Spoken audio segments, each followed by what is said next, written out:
Aku selalu percaya pernikahanku sempurna. Rangga adalah suami yang kuharapkan, dan hidup kami berjalan di atas rel kemapanan yang nyaman. Pesta pertunangan adik iparku seharusnya menjadi perayaan kebahagiaan ganda bagi keluarga kami. Aku menyiapkan segalanya nyaris tanpa celah. Hingga sore itu, di sebuah butik di mal mewah, mataku menangkap sebuah pantulan bayangan di cermin. Bayangan suamiku, yang memeluk wanita lain. Baru kusadari. Sebelum ceritanya dimulai, silakan tulis di kolom komentar dari daerah mana saja teman-teman yang menonton cerita ini. Jangan lupa like dan subscribe agar channel ini bisa semakin berkembang dan bisa mempersembahkan cerita yang lebih menarik lagi. Hidupku, bagi orang luar, adalah sebuah lukisan sempurna. Namaku Karina. Di usiaku yang menginjak 35 tahun, aku telah membangun segalanya dari nol. Sebuah firma konsultasi bisnis yang disegani, sebuah rumah minimalis modern di kawasan elit Jakarta Selatan, dan pernikahan yang telah berjalan 10 tahun. Pernikahan dengan Rangga. Rangga adalah tipe pria yang disukai semua orang. Dia karismatik, pandai bicara, dan memiliki senyum yang bisa meluluhkan rapat dewan direksi yang paling alot sekalipun. Dia memimpin salah satu anak perusahaan dari grup yang kubangun. Sebuah posisi yang kuberikan padanya bukan karena dia suamiku, tapi karena dia, setidaknya dulu kupercaya, kompeten. Aku adalah otak di balik layar, sementara Rangga adalah wajah publik yang menawan. Kami adalah tim yang sempurna. Setidaknya, itulah yang selalu kukatakan pada diriku sendiri. Pagi itu, rumah kami sibuk, lebih sibuk dari biasanya. Tiara, adik satu-satunya Rangga, akan bertunangan akhir pekan ini. Tiara adalah gadis yang manis. Usianya baru 26 tahun, sedikit naif, tapi hatinya tulus. Aku menyayanginya seperti adikku sendiri. Sejak ibu mereka meninggal 5 tahun lalu, Rangga dan aku praktis menjadi wali tidak resminya. Dan kini, dia akan memulai hidup baru.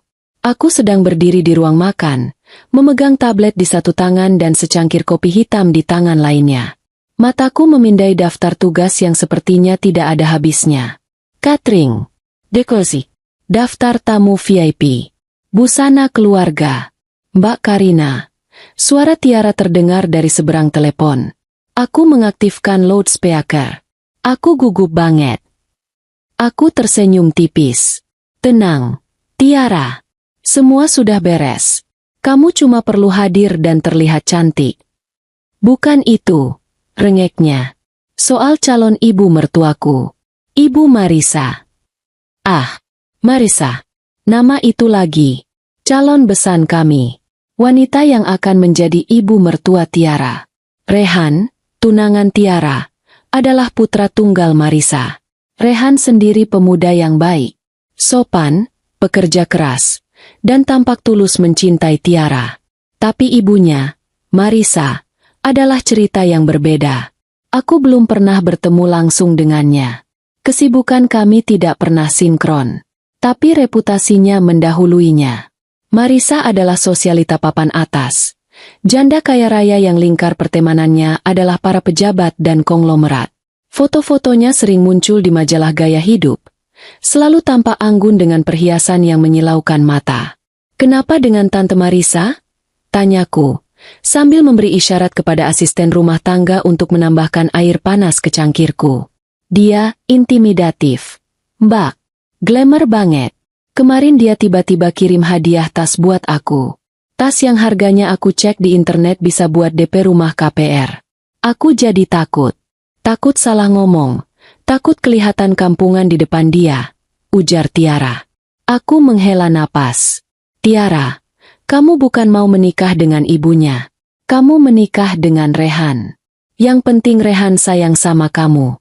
Soal Ibu Marisa, anggap saja dia bonus.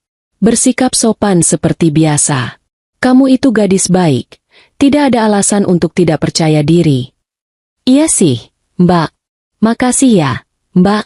Mbak Karina memang paling bisa bikin tenang. Sama-sama. Sekarang fokus saja perawatan. Jangan stres. Nanti riasanmu tidak menempel. Kataku, mencoba sedikit bercanda. Telepon ditutup. Aku kembali menatap tabletku. Marisa. Aku sedikit penasaran. Rangga bilang dia sudah bertemu Marisa beberapa kali dalam pertemuan keluarga informal. Orangnya asik. Kok, Karina. Sangat powerful. Kata Rangga beberapa minggu lalu. Rangga sendiri turun dari lantai atas. Sudah rapi dengan kemeja birunya. Aroma parfum mahalnya, campuran oud dan citrus, menguar di udara. Dia mengecup puncak kepalaku. Pagi, sayang. Sibuk sekali kelihatannya. Sapanya, pagi. Hanya memastikan semuanya lancar untuk acara Tiara. Kamu ingatkan, lusa kita ada makan malam keluarga gabungan? Dengan Rehan dan ibunya. Kataku. Rangga tampak sedikit kaku sejenak. Oh, iya. Tentu saja ingat. Makan malam di Heritage, kan? Iya. Aku sudah konfirmasi. Kamu tidak ada jadwal lain kan? Tidak ada. Aman. Katanya cepat. Dia meraih sepotong roti panggang. Tapi matanya sibuk melirik ponsel di tangannya. Aku sarapan di jalan saja. Ya, ada rapat pagi penting dengan investor baru. Investor? Alisku terangkat. Investor yang kamu ceritakan minggu lalu. Iya. Prospeknya besar sekali. Kalau ini berhasil, ekspansi perusahaan kita bisa 2 kali lipat tahun depan. Katanya, matanya berbinar. Tapi binar itu terasa berbeda. Terasa dipaksakan. Aku mengangguk. Baiklah, hati-hati di jalan. Jangan lupa makan siang.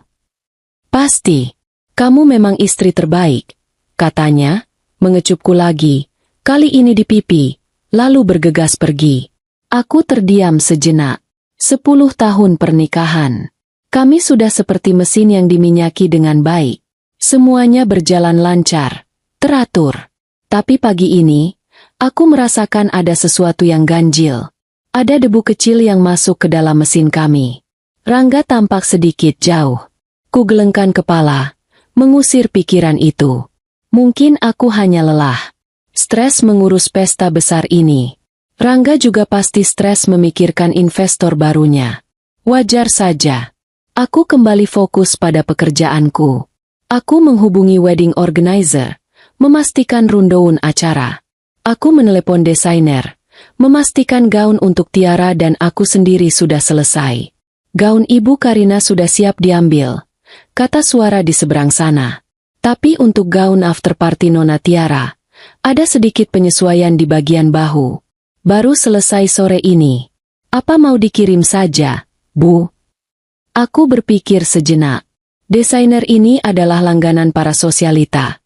Butiknya ada di mall paling mewah di Jakarta. Aku tidak ingin ada kesalahan sedikit pun untuk gaun Tiara. Tidak usah, putusku. Biar saya ambil sendiri sore nanti. Saya kebetulan ada urusan di dekat sana. Baik, Bu Karina. Kami tunggu kedatangannya. Aku menutup telepon. Setidaknya, satu masalah selesai. Aku akan mengambil gaun itu sendiri. Memastikan semuanya sempurna. Kesempurnaan. Itulah yang selalu kupegang. Dalam bisnis, dalam hidup, dan dalam pernikahanku. Aku tidak tahu bahwa sore itu, obsesiku pada kesempurnaan akan membawaku pada retakan terbesar dalam hidupku. Aku menghabiskan sisa siang itu dengan rapat virtual. Pikiranku sepenuhnya tercurah pada angka dan proyeksi. Aku melupakan kegelisahan kecil yang kurasakan pagi tadi. Aku melupakan tatapan aneh Rangga. Aku fokus pada apa yang bisa kukendalikan. Sekitar pukul 4 sore, aku menyudahi pekerjaanku. Aku berganti pakaian, mengenakan blus sutra sederhana dan celana katun yang nyaman namun tetap elegan. Aku mengambil tas tanganku, memberi instruksi singkat pada asisten rumah tangga, dan meluncur pergi dengan mobilku. Perjalanan menuju mal mewah itu lancar. Udara Jakarta sore itu terasa panas, tapi pendingin di mobilku bekerja dengan baik. Aku memutar musik klasik pelan, mencoba menenangkan pikiran sebelum kembali sibuk dengan urusan pesta. Aku sama sekali tidak tahu bahwa dalam 1 jam ke depan, duniaku yang tertata rapi akan hancur berkeping-keping. Mal itu adalah definisi kemewahan. Lantainya terbuat dari marmer impor yang mengkilap, memantulkan cahaya lampu kristal yang menggantung tinggi di langit-langit. Udara di dalamnya terasa dingin dan beraroma parfum mahal yang samar-samar. Alunan musik jazz instrumental terdengar lembut, menjadi latar bagi langkah kaki orang-orang yang berlalu lalang dengan tas belanja dari merek-merek ternama. Ini adalah duniaku. Dunia yang familiar dan nyaman. Aku langsung menuju lantai 3, tempat butik desainer langgananku berada. Staf di sana menyambutku dengan nama. Sudah hafal. Sore, Ibu Karina. Gaunnya sudah kami siapkan. Ini untuk Ibu, dan ini gaun after party untuk Nona Tiara, kata seorang staf sambil menunjukkan 2 buah kantong gaun besar berwarna hitam pekat. Aku memintanya membukanya. Aku harus memeriksanya sendiri. Gaun Tiara, sebuah gaun perak bertabur payet yang berkilauan, tergantung dengan indah. Aku memeriksa jahitannya, terutama di bagian bahu yang baru saja disesuaikan. Sempurna. Tidak ada cacat. Terima kasih. Tolong dibungkus yang rapi, kataku. Setelah membayar dan membawa 2 kantong gaun itu, aku merasa sedikit lega. Satu tugas berat selesai. Aku melihat jam. Masih pukul 5 sore. Rangga mungkin baru akan pulang larut malam jika rapatnya dengan investor berjalan lancar. Aku memutuskan untuk minum kopi sejenak sebelum pulang. Aku tidak ingin buru-buru. Aku butuh jeda singkat. Aku menuruni eskalator menuju lantai dasar. Kedai kopi favoritku ada di dekat lobi utama. Namun, untuk mencapainya, aku harus melewati area atrium tengah yang luas. Di salah satu sisinya, terdapat sebuah lounge VIP eksklusif. Tempat itu hanya untuk pemegang kartu kredit premium atau tamu undangan khusus. Dindingnya tidak sepenuhnya tertutup, hanya dibatasi oleh partisi kaca buram berbingkai emas yang artistik dan beberapa pilar marmer besar. Aku berjalan santai, menyeret sedikit kantong gaun yang berat itu. Saat itulah, dari sudut mataku, melalui celah di antara 2 pilar, aku menangkap siluet seseorang di dalam lounge itu. Siluet yang sangat kukenal. Postur tubuhnya. Cara dia memiringkan kepalanya. Bahunya yang tegap. Itu Rangga. Jantungku berdebar sedikit lebih cepat. Rangga, katanya dia ada rapat dengan investor. Mungkin rapatnya di lounge itu? Itu masuk akal. Tempat itu memang privat dan nyaman untuk membicarakan bisnis. Aku melambatkan langkahku. Sedikit penasaran ingin tahu siapa investor penting yang sedang ditemuinya. Tapi dia tidak sedang duduk berhadapan dengan seseorang di meja rapat. Dia sedang berdiri. Berdiri di belakang sofa bludru berwarna merah marun. Di sofa itu, duduk seorang wanita. Wanita itu membelakangiku. Yang bisa kulihat hanya rambutnya yang disanggul modern dengan sempurna, berwarna pirang kecoklatan. Dan Rangga tidak sedang presentasi. Dia membungkuk. Kedua tangannya melingkari bahu wanita itu dari belakang. Sebuah pelukan mesra. Pelukan posesif. Lalu, aku melihatnya menundukkan kepala dan mengecup leher wanita itu. Waktu seakan berhenti. Suara musik jazz, derap langkah kaki, semuanya lenyap. Yang tersisa hanya detak jantungku sendiri yang tiba-tiba berdentum keras di telingaku. Darahku seakan surut dari wajah. Tanganku yang memegang kantong gaun menjadi dingin sedingin es. Perutku terasa seperti dihantam batu besar. Napasku tercekat di tenggorokan. Mungkin aku salah lihat. Mungkin itu orang lain yang mirip. Tapi aku tahu. Aku tahu aroma parfum yang biasa dia pakai. Aku tahu jam tangan yang melingkar di pergelangan tangannya. Itu Rangga. Suamiku. Aku tidak berteriak. Aku tidak menangis. Aku bahkan tidak bisa bergerak. Tubuhku membeku. Naluri pertamaku adalah lari. Tapi naluri keduaku, naluri yang lebih kuat. Naluri seorang pebisnis yang terbiasa mengumpulkan data sebelum bertindak, mengambil alih. Aku melangkah mundur 2 langkah, bersembunyi di balik pilar marmer yang besar dan dingin. Aman. Aku tidak terlihat. Tapi aku masih bisa melihat mereka dengan jelas. Saat itulah wanita itu tertawa. Suara tawanya renyah, terdengar angkuh dan percaya diri. Dia mendongak, memutar wajahnya sedikit untuk balas mencium Rangga. Dan aku melihat wajahnya. Wajah yang beberapa hari ini sering kulihat di layar tabletku saat mencari referensi busana. Wajah yang sama dengan yang ditunjukkan Tiara padaku dari akun media sosialnya. Pipi tirus yang terawat. Riasan mata yang tajam. Bibir yang dibentuk sempurna. Itu Marisa. Calon ibu mertua Tiara. Calon besan keluargaku. Rasa mual yang hebat naik ke kerongkonganku. Ini bukan sekadar perselingkuhan biasa. Ini adalah pengkhianatan di level yang paling menjijikan. Dia tidak hanya mengkhianatiku. Dia mengkhianati adiknya sendiri. Dia bermain api dengan keluarga yang akan menjadi bagian dari kami. Rasa sakit yang tajam tadi berubah. Dalam hitungan detik, rasa sakit itu membeku. Menjadi bongkahan es yang dingin dan tajam. Amarah. Tapi bukan amarah yang meledak-ledak. Ini adalah amarah yang tenang. Amarah yang terukur. Tanganku gemetar. Tapi bukan karena takut. Karena adrenalin. Dengan gerakan yang nyaris otomatis, aku merogoh tas tanganku. Mengeluarkan ponselku.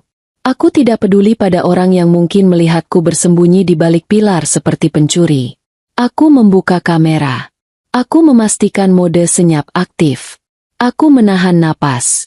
Aku sedikit mencondongkan tubuh ke samping. Klik. Fotonya sedikit buram. Rangga sedang menyandarkan dagunya di bahu Marisa. Aku mengatur fokus. Memperbesar sedikit. Klik. Lebih jelas. Wajah mereka berdua. Marisa tersenyum penuh kemenangan. Satu tangannya memegang tangan Rangga yang melingkar di dadanya. Klik. Rangga mencium pelipisnya. Itu belum cukup. Foto bisa diedit. Bisa disangkal. Aku mengganti mode kamera ke video. Aku menekan tombol rekam. Aku merekam selama 30 detik.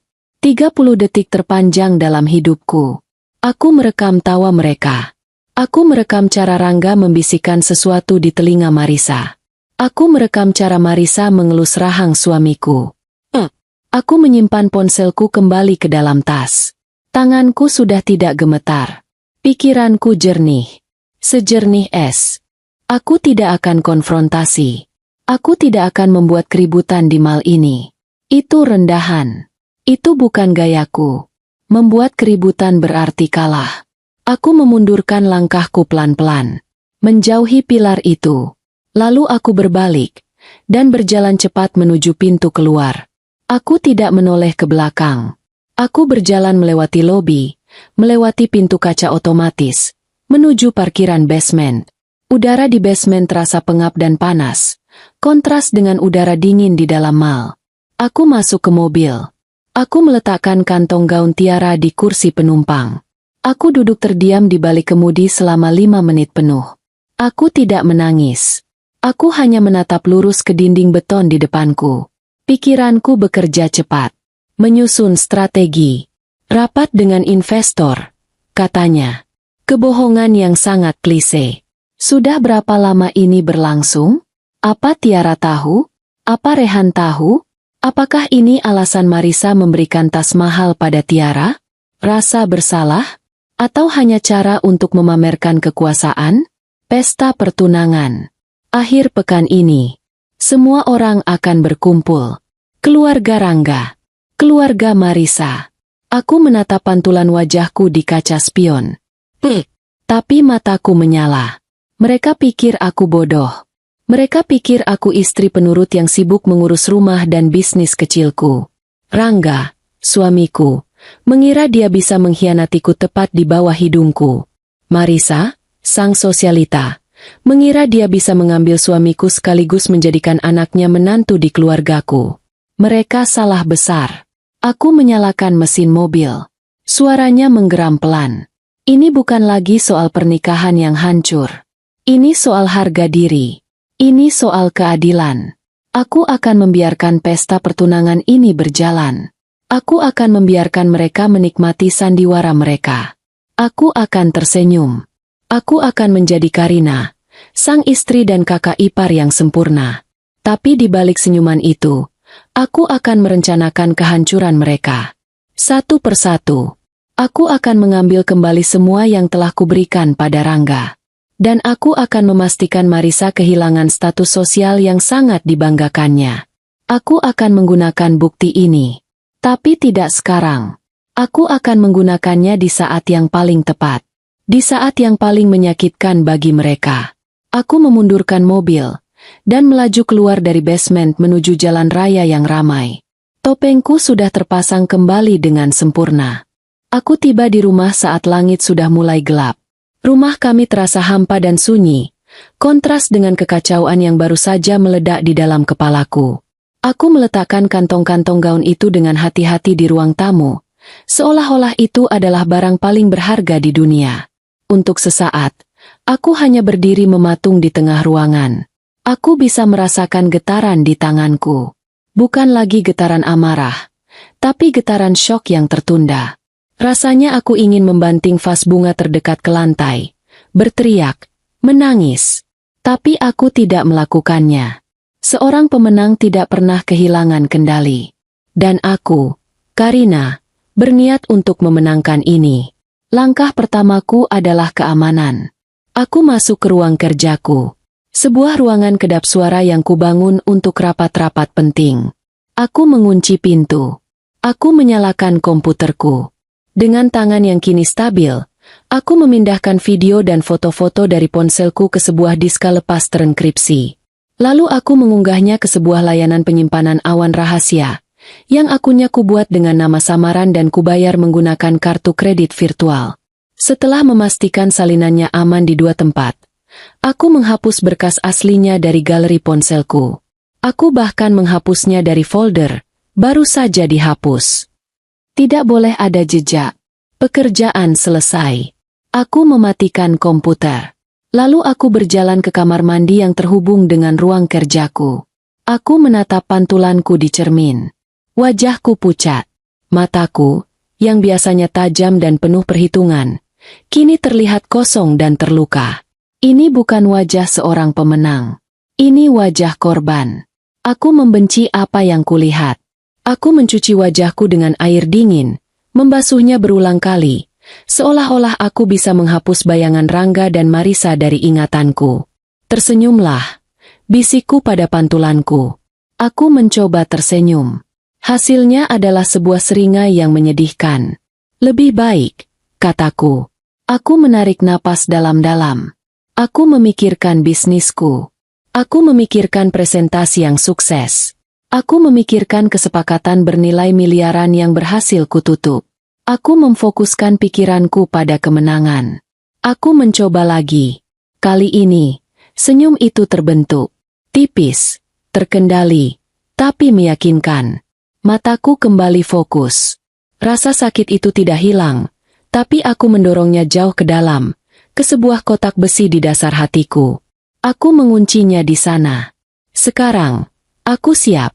Aku keluar dari ruang kerja, kembali menjadi Karina, sang istri. Aku mengecek persiapan makan malam, meskipun aku tahu Rangga pasti akan bilang sudah makan di luar. Aku menyiapkan air hangat di kamarku. Aku berganti pakaian dengan daster sutra yang nyaman. Aku duduk di sofa ruang keluarga, menyalakan televisi, tapi tidak menontonnya. Aku menunggu. Pukul 11 malam. Aku mendengar suara mobilnya memasuki garasi. Pintu depan terbuka. Sayang, kamu belum tidur. Suara Rangga terdengar lelah. Aku menoleh, memasang senyum tipis yang sudah kulatih. Menunggu kamu. Bagaimana rapatnya? Dia berjalan ke arahku, melepaskan dasinya sambil menghela napas panjang. Dia duduk di sebelahku, tapi tidak terlalu dekat. Sangat alot. Alot sekali. Investornya banyak maunya. Tapi kurasa hampir berhasil. Investor? Aku bertanya dengan nada biasa. Yang dari Singapura itu. Dia tampak kaget sejenak. Bukan. Ini yang baru. Lokal. Sangat potensial. Aku belum bisa cerita banyak. Tapi ini besar. Karina. Besar sekali. Dia berbohong. Dia berbohong dengan sangat lancar. Aku bisa melihat kebohongan itu di matanya yang menghindari tatapanku. Dia lelah. Tentu saja. Berselingkuh itu pasti melelahkan.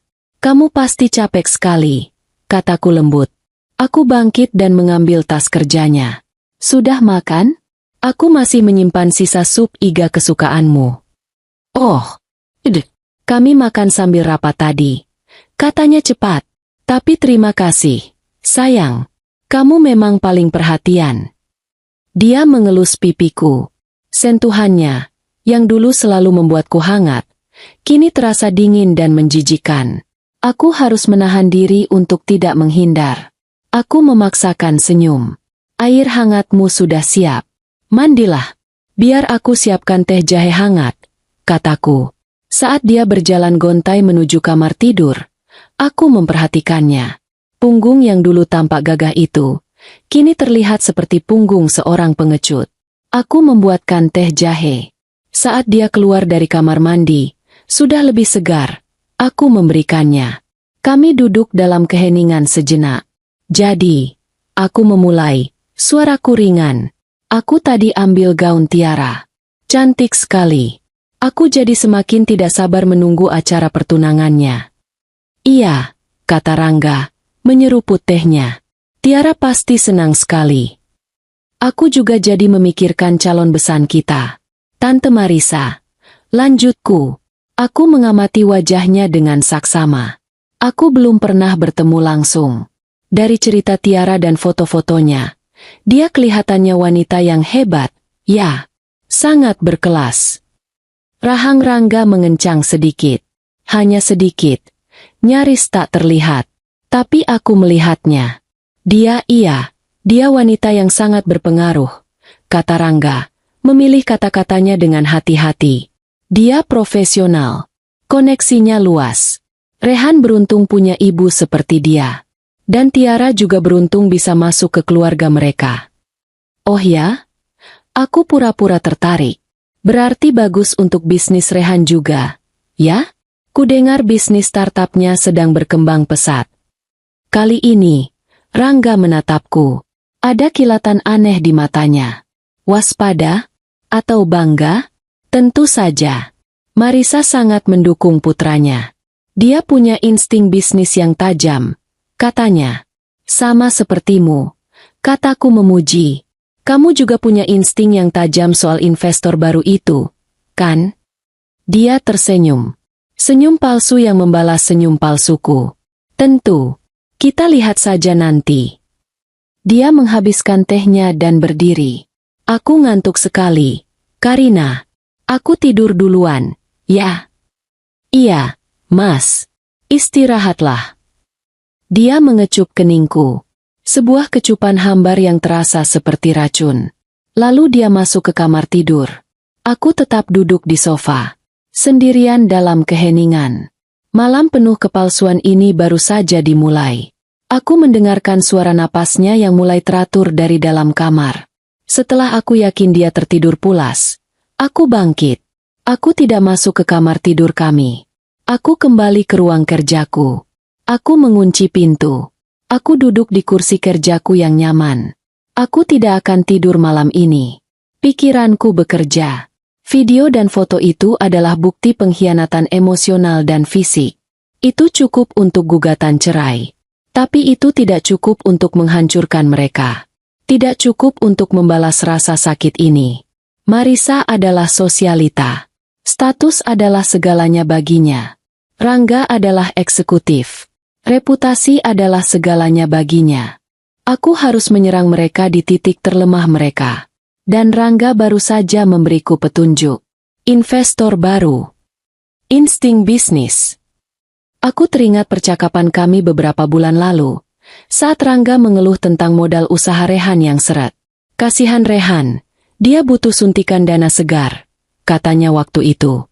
Dan sekarang, bisnis Rehan tiba-tiba berkembang pesat? Dan Rangga punya investor baru yang rahasia? Sebuah kecurigaan yang mengerikan mulai terbentuk. Aku membuka laptopku. Aku tidak mencari di internet. Aku membuka buku kontak rahasiaku. Sebuah daftar nama yang hanya kugunakan untuk keadaan darurat bisnis. Pengacara, auditor forensik, dan seorang detektif swasta. Namanya Danang. Dia yang terbaik di bidangnya. Sangat mahal, tapi sangat rahasia dan hasilnya selalu akurat. Aku pernah menggunakan jasanya untuk memeriksa latar belakang seorang calon mitra bisnis yang terlalu bagus untuk jadi kenyataan. Danang menyelamatkanku dari kerugian besar. Aku mengambil ponsel keduaku, sebuah ponsel lama yang kusimpan hanya untuk komunikasi sensitif. Aku mengetik sebuah pesan singkat terenkripsi untuk Danang. Danang, saya Karina. Saya butuh bantuan Anda. Prioritas utama. Sangat rahasia. Hubungi saya di nomor ini, besok pagi, tepat jam 9. Jangan sampai terlambat. Jangan sampai terlalu cepat. Aku mengirim pesan itu. Lalu aku bersandar di kursiku. Udara dingin dari pendingin ruangan menusuk kulitku.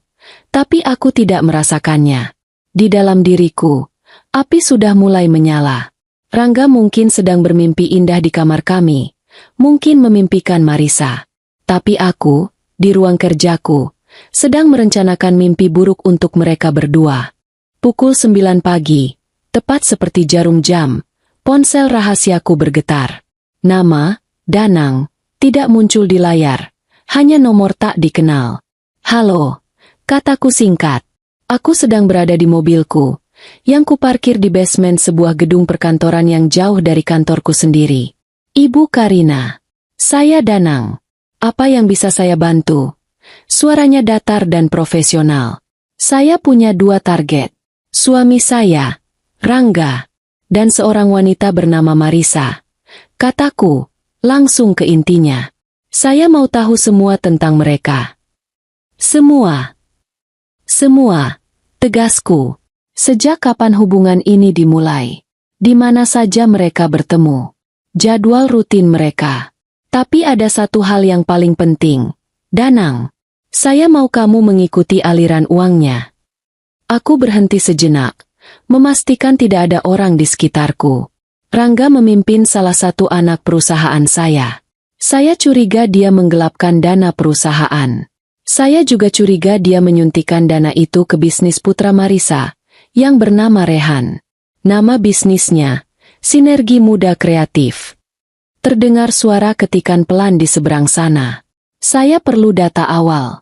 Nama lengkap, nomor rekening yang ibu tahu, alamat kantor, detail perusahaan, kata Danang. Saya kirimkan sekarang ke email aman Anda, kataku, bersama dengan bukti awal. Aku mengirimkan email terenkripsi yang sudah kusiapkan sejak subuh. Isinya adalah semua data pribadi Rangga, Marisa, dan Rehan yang bisa kutemukan.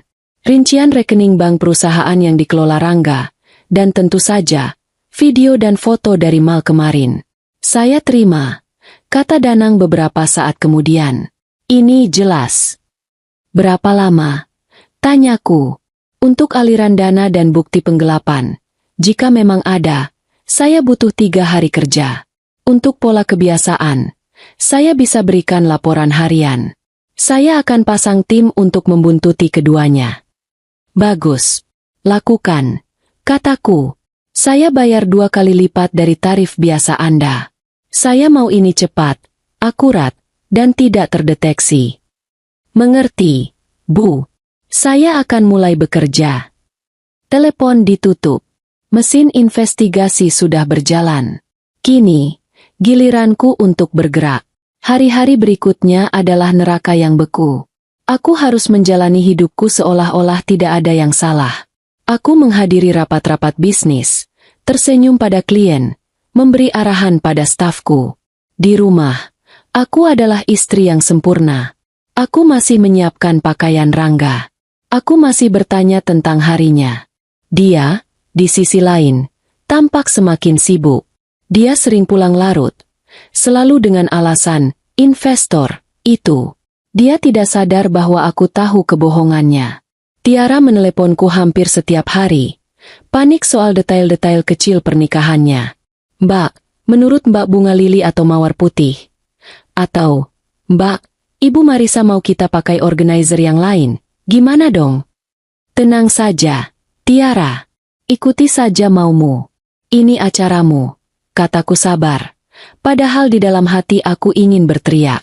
Aku bahkan harus melakukan panggilan konferensi dengan Marisa untuk membahas susunan acara. Suaranya di telepon terdengar angkuh, penuh kendali. Dia memperlakukanku seperti asisten, bukan calon besan. Karina, tolong pastikan wine yang disajikan nanti adalah vintage tahun 90-an. Ya, tamu-tamuku seleranya tinggi, katanya. Nadanya meremehkan. Tentu, Tante Marisa. Akan saya pastikan. Jawabku dengan nada datar. Nikmati selagi bisa. Jalang, pikirku dalam hati. Pada hari ketiga, laporan pertama dari Danang masuk. Laporannya kubaca di tabletku di dalam ruang kerjaku yang terkunci. Jantungku berdebar kencang. Danang membenarkan semuanya. Hubungan mereka sudah berjalan 11 bulan. Tepat sejak bulan pertama Tiara dan Rehan resmi berpacaran.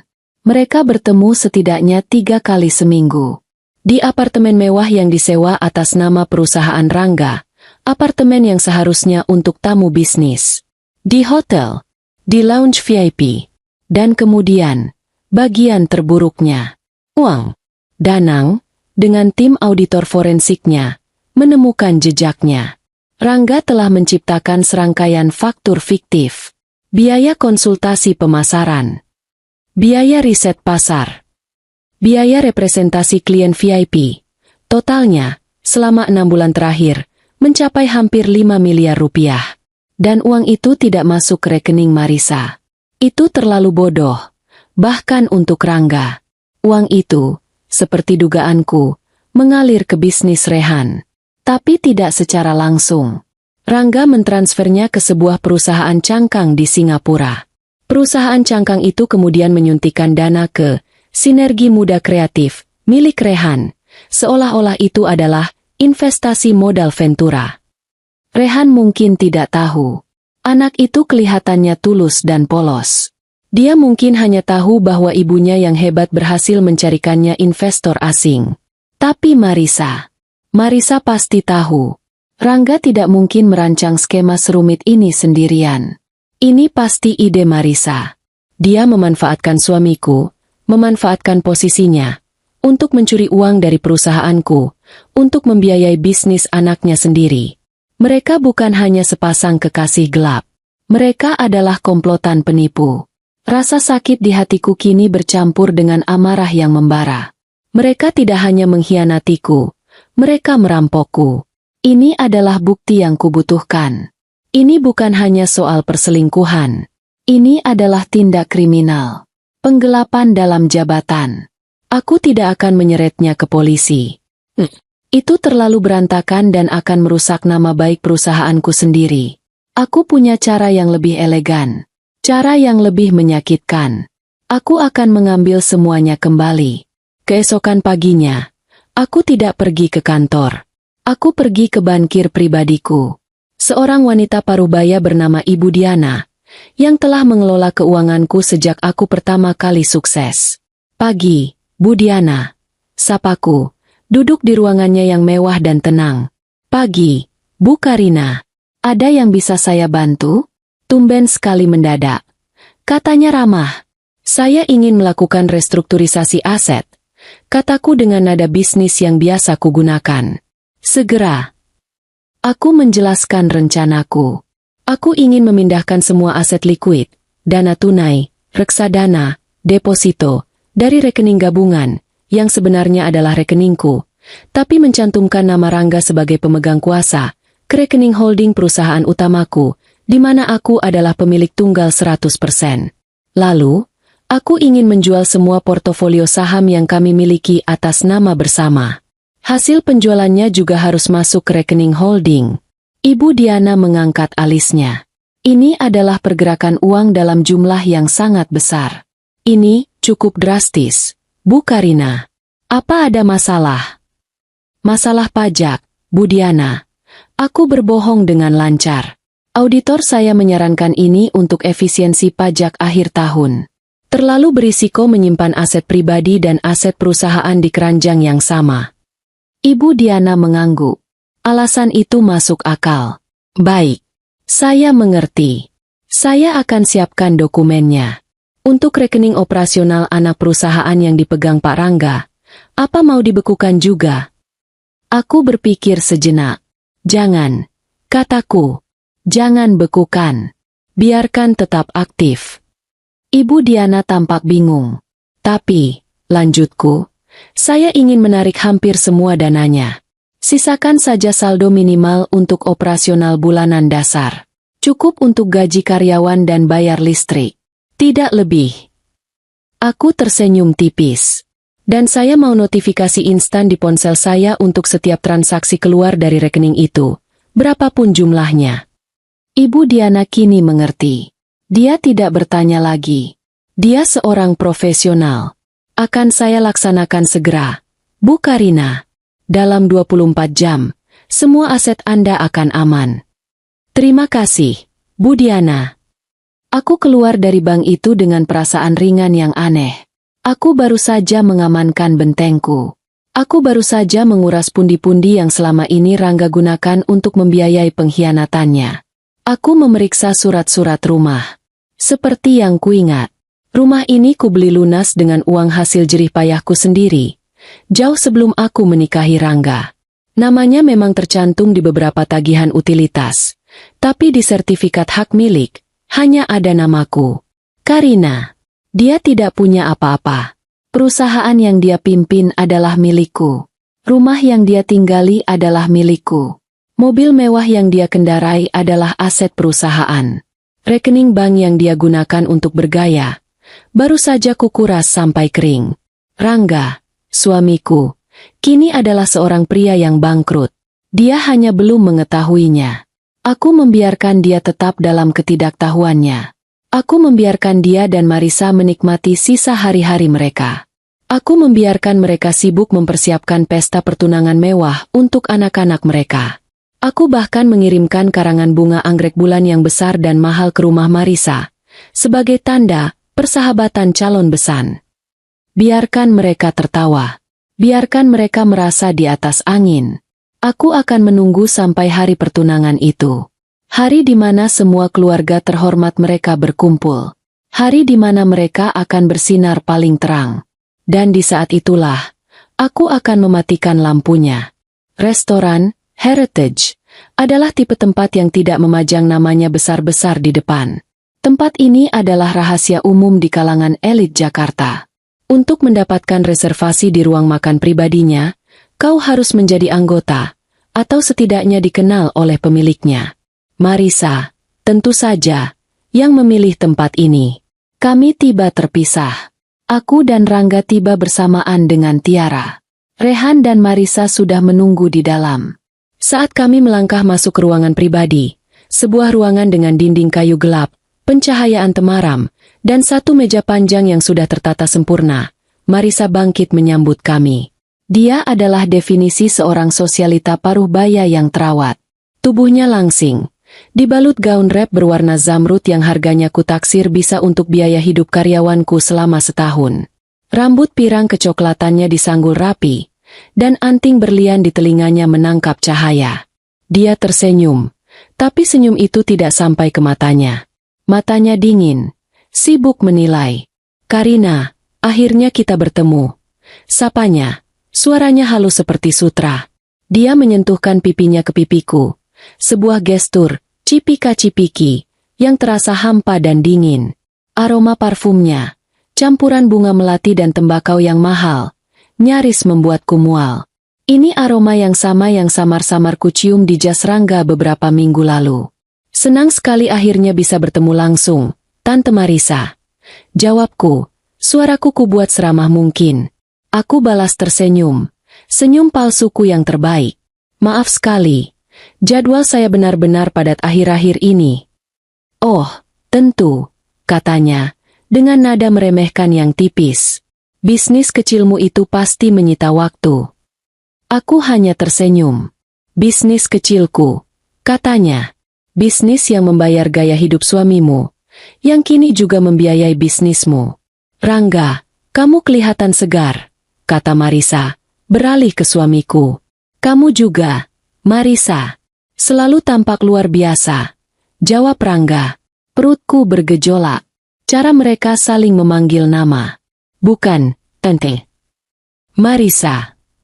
Mereka bahkan tidak berusaha menyembunyikannya di depanku. Mereka menganggapku begitu bodoh, begitu naif. Rangga duduk di seberangku, di sebelah Marisa. Aku duduk di antara Tiara dan Rehan. Pemandangan yang sempurna. Aku bisa melihat mereka berdua dengan jelas. Tiara dan Rehan, di sisi lain, tampak begitu bahagia. Mereka adalah sepasang anak muda yang sedang jatuh cinta, tidak menyadari adanya hiu yang berenang di bawah meja makan mereka. Mereka sibuk membicarakan rencana bulan madu, tertawa kecil, saling melempar pandang. Jadi, Rehan, aku membuka percakapan, mengalihkan perhatian dari dua penipu di depanku. Bagaimana startup kamu? Saya dengar dapat suntikan dana besar. Ya? Selamat. Rehan langsung bersemangat. Iya, Tante Karina. Terima kasih. Puji Tuhan. Tiba-tiba ada modal Ventura dari Singapura yang tertarik. Ibu saya yang mengurus semuanya. Dia tersenyum bangga ke arah ibunya. Oh, tentu. Marisa menyela, sambil mengibaskan tangannya dengan anggun. Koneksi. Di dunia ini, yang penting itu koneksi. Rehan anak yang brilian, tapi tanpa pintu yang tepat. Brilian saja tidak cukup. Dia menatapku. Kamu pasti mengerti, Karina. Menjalankan bisnis itu sulit. Apalagi jika skalanya masih kecil. Lagi-lagi, hinaan terselubung itu. Aku menyesap air putihku. Tante benar. Koneksi memang segalanya.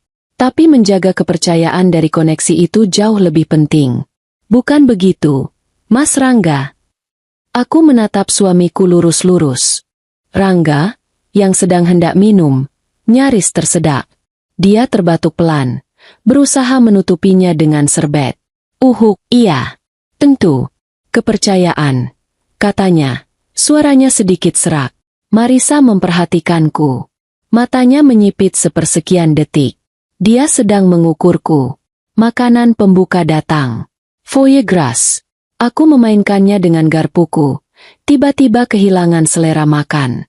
Saya dengar dari Rangga, perusahaan kalian sedang ada proyek ekspansi besar.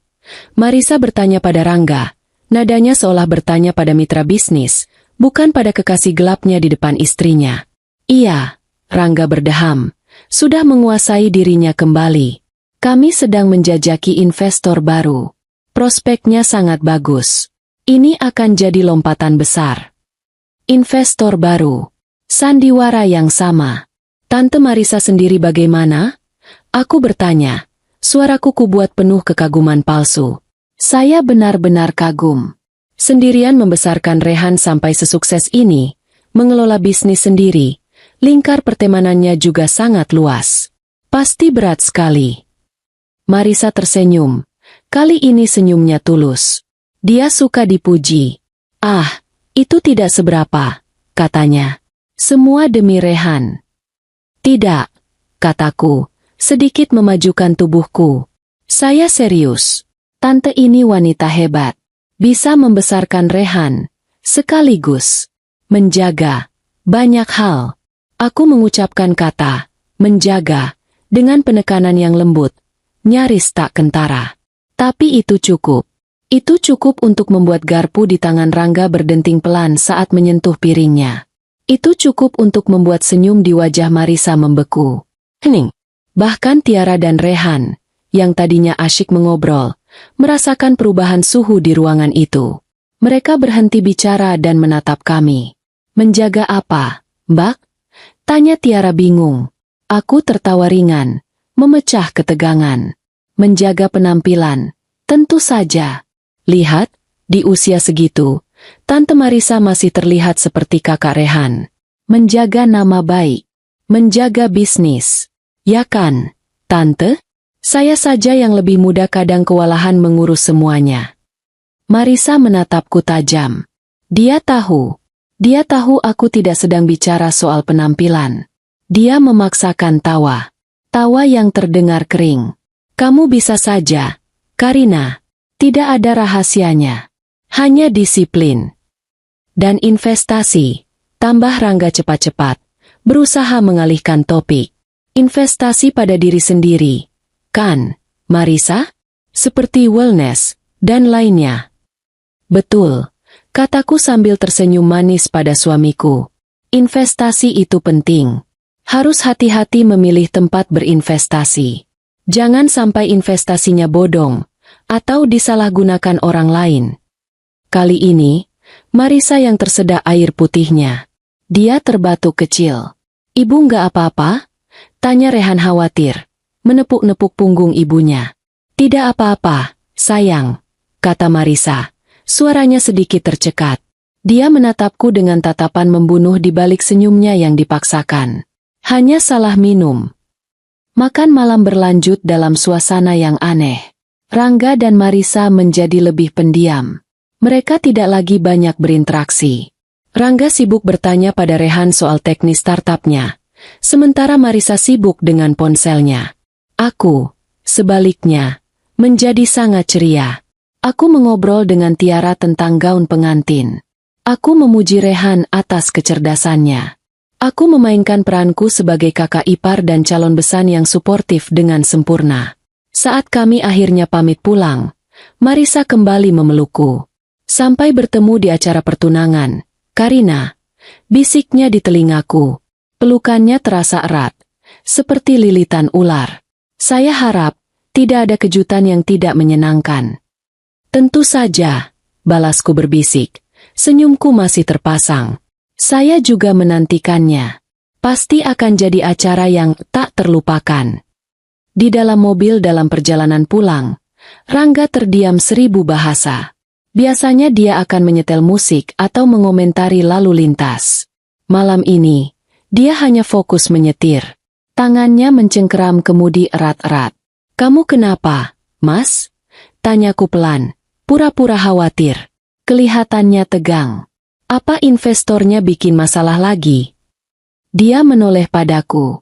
Di bawah cahaya lampu jalanan yang remang-remang, aku bisa melihat keringat tipis di pelipisnya.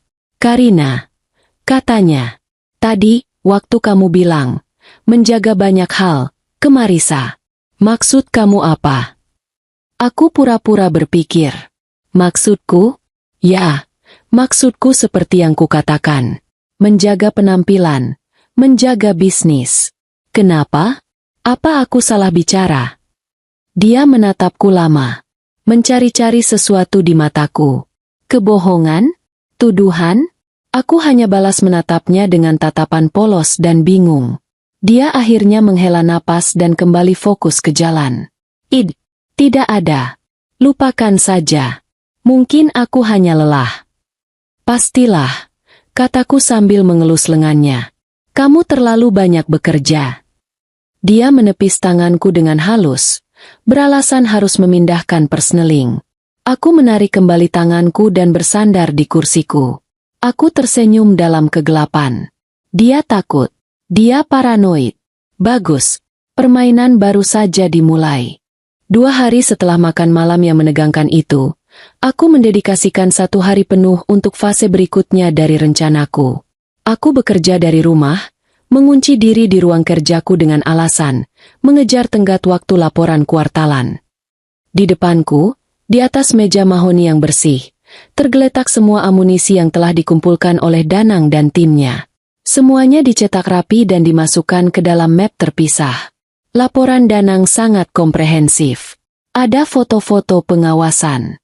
Rangga dan Marisa memasuki lobi apartemen sewaan itu.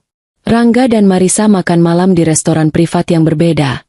Kali ini mereka tampak jauh lebih mesra, berpegangan tangan di atas meja. Foto-foto dari mal yang kuambil, kini dicetak dengan kualitas tinggi. Lalu, ada bagian finansial. Ini adalah mahakaryanya. Danang telah membuat diagram alir yang sederhana namun mematikan. Kotak pertama, PT Jaya Mandiri, perusahaan anak buahku yang dipimpin Rangga. Panah keluar, aliran dana sebesar 5 miliar rupiah. Kotak kedua, serangkaian faktur fiktif. Jasa konsultasi strategis Asia Pasifik. Kotak ketiga, Vantage Capital Pte. Ltd. Perusahaan cangkang di Singapura. Panah keluar dari Vantage Capital, aliran dana sebesar 48 miliar rupiah, setelah dipotong biaya administrasi siluman. Kotak keempat, PT Sinergi Muda Kreatif, Perusahaan Rehan. Keterangan, investasi tahap awal seri A. Semuanya ada di sana. Nomor rekening, tanggal transaksi, salinan kontrak palsu yang ditandatangani oleh Rangga, salinan perjanjian investasi antara Vantage Capital dan perusahaan Rehan. Rangga telah menggunakan tanda tangan digital perusahaan, yang kuasanya memang kuberikan padanya, untuk menyetujui semua ini. Dia bodoh. Dia terlalu percaya diri. Dia pikir aku tidak akan pernah memeriksa sedetail ini. Dia pikir aku terlalu sibuk dengan bisnis kecilku. Marisa, di sisi lain, sangat licik. Tidak ada satupun jejak namanya di dokumen-dokumen ini. Secara hukum, dia bersih. Secara moral, dia adalah otaknya. Aku menatap tumpukan kertas itu. Rehan, anak itu adalah kuncinya. Aku merasakan sedikit keraguan. Aku iba padanya. Dia tulus mencintai Tiara. Dia bangga pada bisnisnya. Dia memuja ibunya. Hadiah yang akan kuberikan ini akan menghancurkan ketiga ilusi itu sekaligus. Dia akan tahu bahwa tunangannya adalah adik dari pria yang meniduri ibunya. Dia akan tahu bahwa bisnis yang dibanggakannya dibangun di atas uang curian. Dia akan tahu bahwa ibunya adalah penipu dan wanita simpanan. Ini kejam. Aku sadar itu. Tapi ini perlu. Tiara tidak pantas menikahi putra seorang penipu yang telah menghancurkan keluarganya. Tiara harus diselamatkan dari keluarga ini.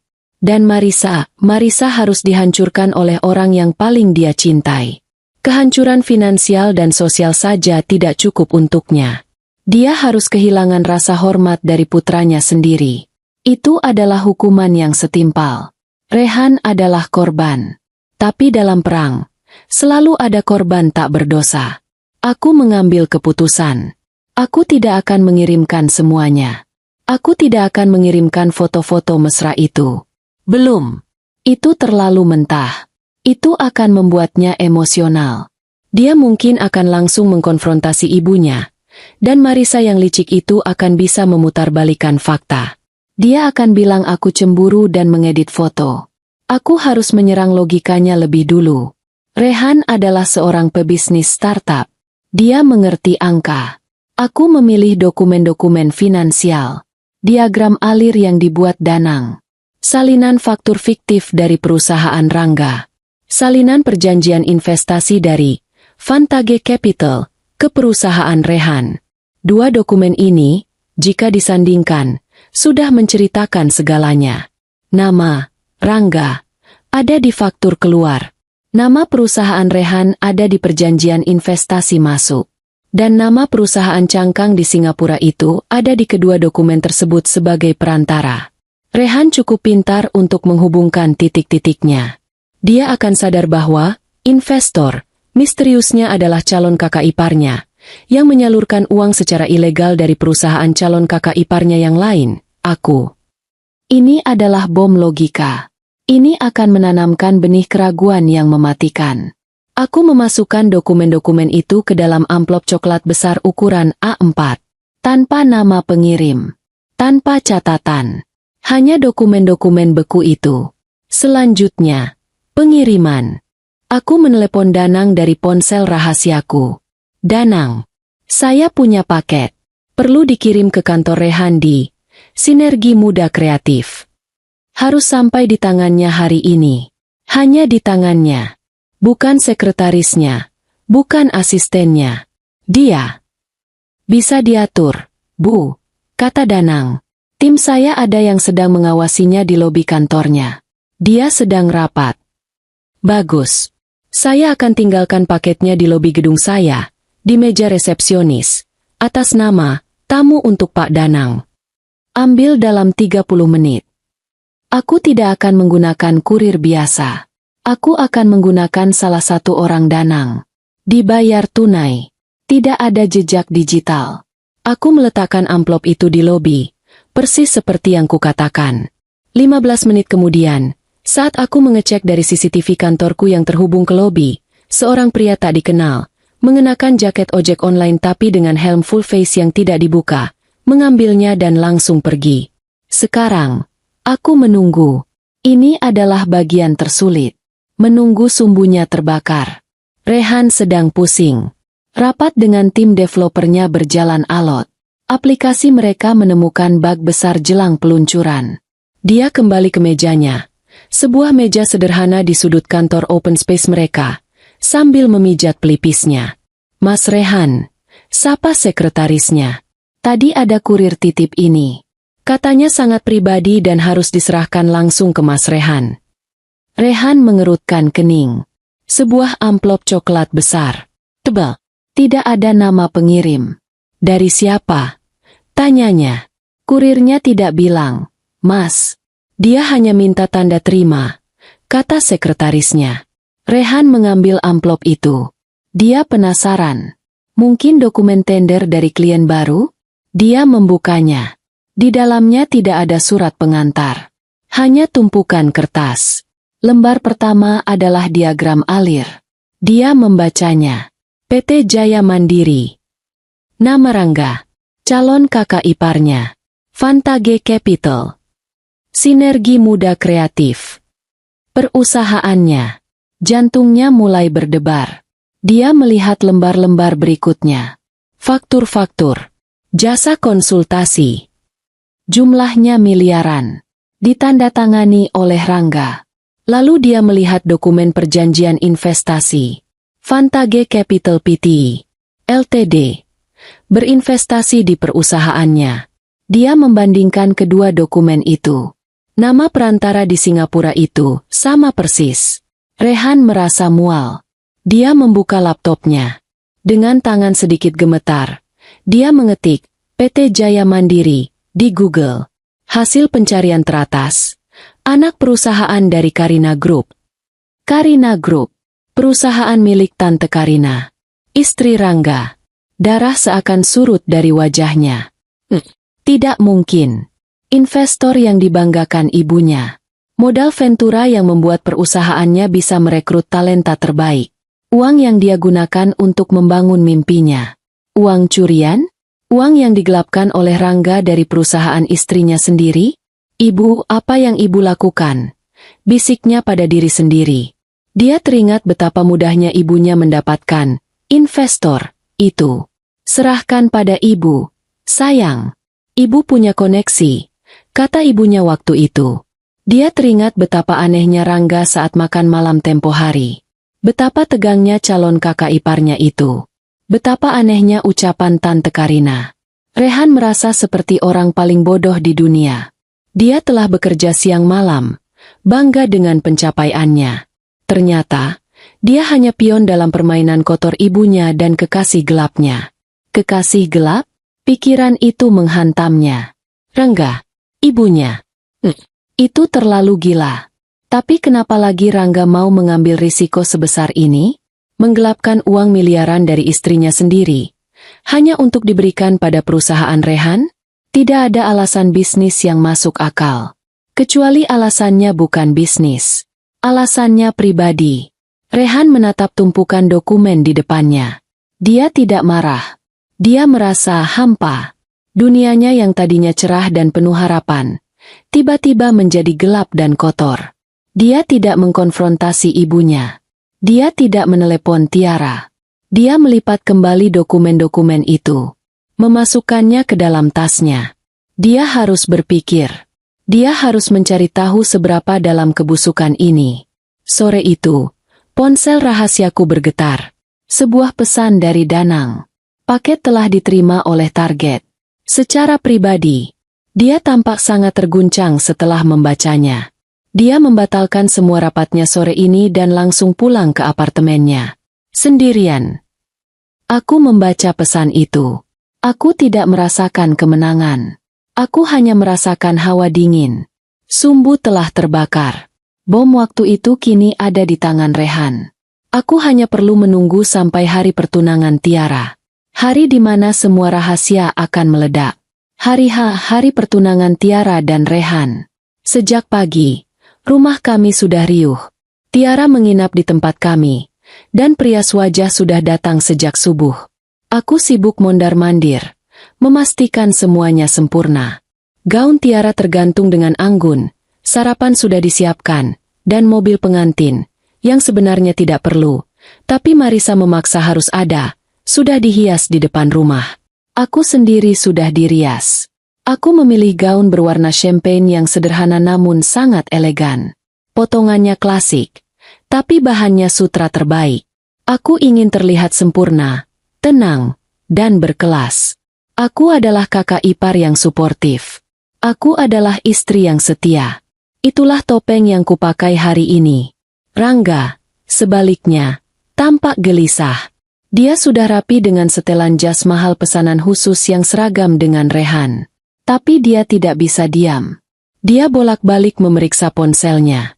Dia mondar-mandir di ruang tamu. "Kamu kenapa, Mas?" tanyaku. Suaraku kubuat selembut mungkin sambil membantunya merapikan dasi. Tangannya terasa dingin. "Nggak apa-apa," katanya cepat. Terlalu cepat. "Cuma gugup aja buat Tiara.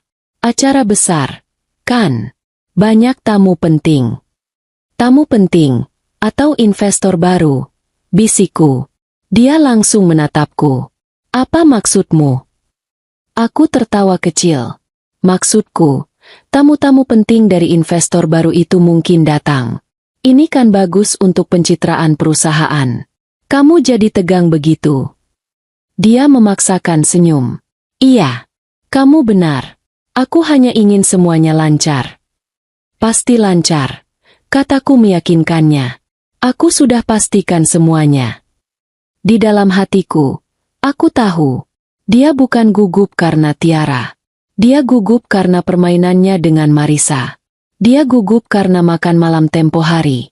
Dia takut aku tahu sesuatu. "Kamu belum tahu apa-apa, Rangga. Kamu belum tahu apa yang akan kuhidangkan malam ini." Acara digelar di Grand Ballroom, sebuah hotel bintang 5 paling prestisius di Jakarta. Marisa tidak main-main soal pamer. Lobi dipenuhi rangkaian bunga impor. Champagne mengalir bebas. Para tamu adalah wajah-wajah yang biasa kulihat di majalah bisnis dan rubrik sosialita. Aku, Rangga, dan Tiara berjalan masuk. Tiara tampak seperti putri.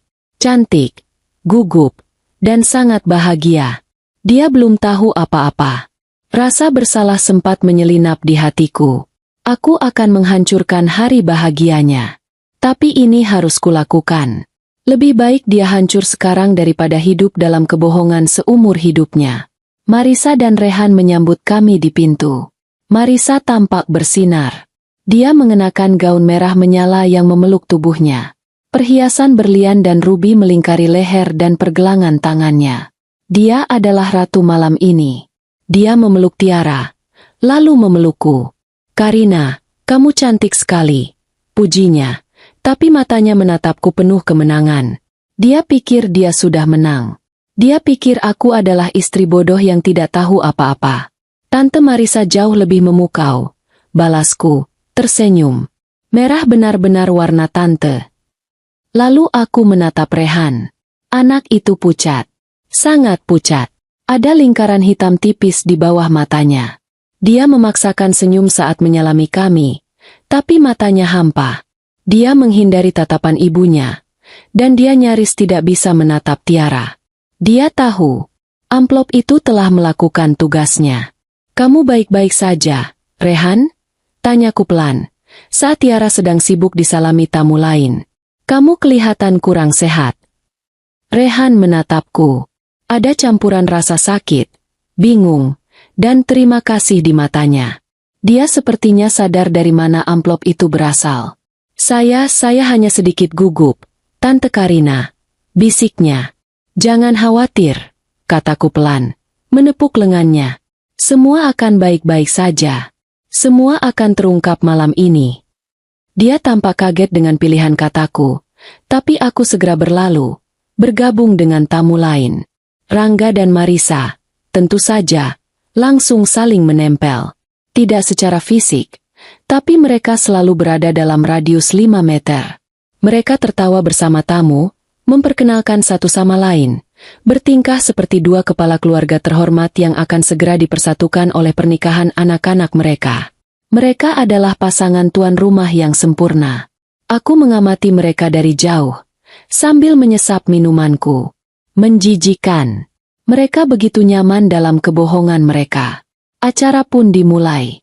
Pembawa acara membuka dengan kata-kata manis. Pidato dari perwakilan keluarga. Rangga, sebagai wali Tiara, naik ke panggung. Dia berbicara dengan lancar.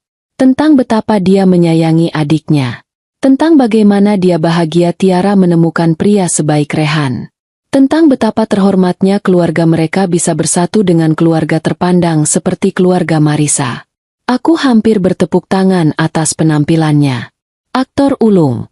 Lalu tiba saatnya Rehan dan Tiara bertukar cincin. Mereka berdiri di panggung kecil yang dihias indah. Lampu sorot menimpa mereka. Musik romantis mengalun pelan. "Rehan," kata Tiara. Suaranya bergetar karena haru. "Aku berjanji akan menjadi pendampingmu." Rehan memakaikan cincin ke jari Tiara. Tangannya sedikit gemetar. Kini giliran Rehan. Dia memegang cincin untuk Tiara. Dia menatap Tiara. Lalu, matanya beralih ke ibunya, yang duduk di barisan depan, menatapnya penuh bangga. Lalu matanya beralih ke Rangga, yang berdiri tak jauh dari ibunya. Rehan terdiam. Musik berhenti. Pembawa acara tampak bingung. "Rehan?" bisik Tiara. Senyumnya mulai luntur. Rehan menelan ludah. Dia tampak seperti akan muntah. Tapi dia akhirnya memakaikan cincin itu. Dia berhasil melakukannya. Penonton bertepuk tangan. Rangga dan Marisa tersenyum lega. Pembawa acara kembali mengambil alih. Dan sekarang, sebagai kejutan spesial dari kakak ipar tercinta, Mbak Karina, mari kita saksikan bersama sebuah video persembahan cinta untuk kedua calon mempelai. Lampu ballroom meredup. Ini dia. Jantungku berdebar begitu kencang. Aku takut orang di sebelahku bisa mendengarnya. Layar proyektor raksasa di belakang panggung, yang lebarnya hampir 10 meter, menyala. Aku telah mengatur ini dengan sempurna. Aku memberi wedding organizer sebuah diska lepas tadi pagi. Kukatakan ini adalah video kenangan masa kecil Tiara dan Rehan, yang sudah kuedit secara profesional. Mereka menerimanya dengan senang hati. Video dimulai. Persis seperti yang kubilang. Foto-foto masa kecil Tiara yang lucu. Lalu foto-foto Rehan saat remaja. Lalu foto-foto kebersamaan mereka berdua. Diiringi lagu cinta yang manis. Tiara tampak terharu. Dia menyandarkan kepalanya di bahu Rehan. Rehan hanya menatap layar dengan kaku. Marisa dan Rangga tersenyum puas. Mereka mengira ini adalah persembahan tulus dariku. Video berdurasi 3 menit. Di menit pukul 2.50, saat lagu mencapai puncaknya, layar tiba-tiba glitch. Bergaris-garis. Penonton bergumam. Petugas teknis tampak panik. "Oh, maaf, sepertinya ada sedikit masalah teknis," kata pembawa acara gugup. Lalu, layar kembali menyala. Tapi yang muncul bukan lagi foto romantis Tiara dan Rehan. Yang muncul adalah sebuah rekaman video. Rekaman dengan sudut pandang agak dari bawah. Diambil dari balik pilar. Sebuah lounge VIP di mal mewah. Seorang pria yang punggungnya sangat dikenal. Rangga. Dia sedang memeluk mesra seorang wanita dari belakang. Penonton terdiam. Musik romantis tadi sudah berhenti. Yang terdengar hanya keheningan. Lalu wanita itu berbalik. Wajahnya tertangkap kamera dengan jelas. "Marisa." Terdengar pekikan tertahan dari beberapa tamu. Rangga, di kursinya, membeku. Ponsel di tangannya jatuh ke lantai dengan suara keras. Marisa, wajahnya yang tadi berseri-seri, kini seputih kertas. Apa-apaan ini?" bisik seseorang di meja sebelahku. Layar tidak berhenti. Video itu diputar ulang. Looping. Rangga memeluk Marisa. Lalu, layar berganti. Sekarang, foto-foto. Foto-foto yang kuambil dengan ponselku. Close up. Lebih jelas. Foto Rangga mencium leher Marisa. Foto Marisa tersenyum penuh kemenangan sambil memegang tangan Rangga di dadanya.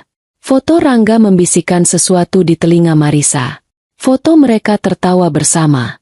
Di bawah layar, aku meminta editor videoku menambahkan satu baris teks sederhana, dengan huruf yang elegan. Selamat atas investor barunya, Mas Rangga. Dan selamat atas koneksinya, Tante Marisa. Teks itu adalah paku terakhir di peti mati mereka. Seluruh ballroom hening seketika. 100% hening. Kau bisa mendengar suara jarum jatuh. Semua mata, ratusan pasang mata dari kolega bisnis, teman sosialita, dan kerabat keluarga, tertuju pada dua orang yang fotonya terpampang di layar. Lalu, semua mata beralih ke panggung. Rehan hanya menatap layar. Wajahnya tanpa ekspresi. Seolah dia sudah mati rasa. Tiara, di sebelahnya, jauh lebih lambat menyadari. Dia menatap layar, mengerutkan kening. Dia tidak mengerti. Itu Mas Rangga? Sama Tante Marisa? Ini video apa, Mbak Karina? Tanyanya, suaranya polos. Lalu dia mengerti. Dia melihat foto ciuman itu. Dia menatap Rehan. Dia menatap ibunya di barisan depan. Dia menatap kakaknya. Enggak, bisik Tiara. Enggak mungkin. Dia mencengkeram dadanya. Napasnya tercekat. Matanya membelalak ngeri. Dan kemudian, tepat seperti dugaanku, dia pingsan. Tubuhnya luruh ke lantai panggung. Tiara! Rehan berteriak. Akhirnya tersadar dari kakunya, dan langsung berlutut di samping tunangannya. Kekacauan pun meledak. Sepersekian detik setelah Tiara pingsan, keheningan di ballroom pecah menjadi hiruk-pikuk. Ya Tuhan, Tiara! Panggil dokter. Apa yang terjadi? Itu tadi foto apa? Para tamu mulai berdiri, berbisik-bisik, dan menunjuk-nunjuk. Petugas teknis yang panik akhirnya berhasil mematikan proyektor. Layar menjadi hitam. Tapi bayangan foto-foto tadi sudah terpatri di benak semua orang. Rangga adalah yang pertama bergerak. Tapi dia tidak lari ke panggung untuk menolong adiknya. Dia lari ke arahku. Wajahnya merah padam. Matanya melotot penuh amarah dan rasa malu yang luar biasa. Karina, teriaknya. Apa yang kamu lakukan? Kamu gila. Dia mencengkeram lenganku. Kuku-kukunya menancap di kulitku. Aku menatapnya. Dingin. Aku tidak merasakan sakit. Lepaskan aku, Rangga. Kamu menghancurkan segalanya. Kamu menghancurkan keluarga kita. Kamu menghancurkan adikmu sendiri. Hardiknya, suaranya bergetar. Aku tertawa. Tawa pelan yang kering. Aku yang menghancurkannya? Atau kamu? Kamu yang meniduri calon besanmu sendiri. Kamu yang merampok perusahaanku untuk membiayai wanita jalang itu. Dia tertegun. Kamu tahu soal uang itu. Aku tahu segalanya, desisku. Sementara itu, di sisi lain ruangan, Marisa sedang memainkan perannya. Dia bergegas naik ke panggung, bukan untuk menolong Tiara, tapi untuk merebut mikrofon dari pembawa acara yang kebingungan. Tenang semuanya. Teriak Marisa, suaranya nyaring dan panik. Ini semua salah paham. Ini fitnah. Foto-foto itu editan. Itu tidak benar. Dia menatap kerumunan tamu, wajahnya memelas. Ini pasti ulah pesaing bisnis saya. Atau ulah wanita itu. Jarinya menunjuk lurus ke arahku. Karina, dia iri dengan kebahagiaan kami. Dia iri karena keluarga kami akan bersatu. Para tamu menoleh ke arahku. Aku kini jadi pusat perhatian. Aku hanya berdiri diam di cengkeraman Rangga. Ibu! Sebuah suara menggelegar memotong pembelaan diri Marisa. Rehan! Dia sudah bangkit berdiri. Tiara sedang ditangani oleh beberapa kerabat yang membawanya turun dari panggung. Rehan kini berdiri sendirian di panggung, menatap ibunya. Cukup. Bu, kata Rehan. Suaranya rendah, tapi terdengar jelas di seluruh ruangan. Rehan, sayang, kamu harus percaya sama ibu. Itu semua bohong. Marisa mencoba mendekatinya. Bohong? Rehan tertawa. Tawa yang terdengar lebih menyakitkan daripada tangisan. Yang mana yang bohong, Bu? Foto-foto itu? Atau ini? Rehan merogoh saku jasnya. Dia mengeluarkan selembar kertas yang terlipat. Itu adalah diagram alir dari Danang. Dia membukanya lebar-lebar. Ini bohong juga. Ini. Ibu bilang ibu punya koneksi, investor dari Singapura. Tapi nyatanya apa? Investor itu adalah Rangga, calon kakak iparku. Ruangan kembali hening. Ini adalah bom kedua. Marisa membeku. Rangga melepaskan cengkeramannya di lenganku. Dia menatap Rehan dengan ngeri. Rehan menunjuk Rangga. Dia mencuri uang 5 miliar dari perusahaan istrinya sendiri. Dari Tante Karina. Dia menyalurkannya lewat perusahaan cangkang, lalu memberikannya padaku. Rehan meremas kertas itu. Aku membangun bisnisku. Aku bangga setengah mati. Ternyata aku membangunnya di atas uang haram. Uang hasil keringat Tante Karina yang dicuri oleh ibuku dan kekasih gelapnya. Rehan, jaga ucapanmu. Bentak Marisa. Harga dirinya terusik. Jaga ucapanku? Rehan berteriak.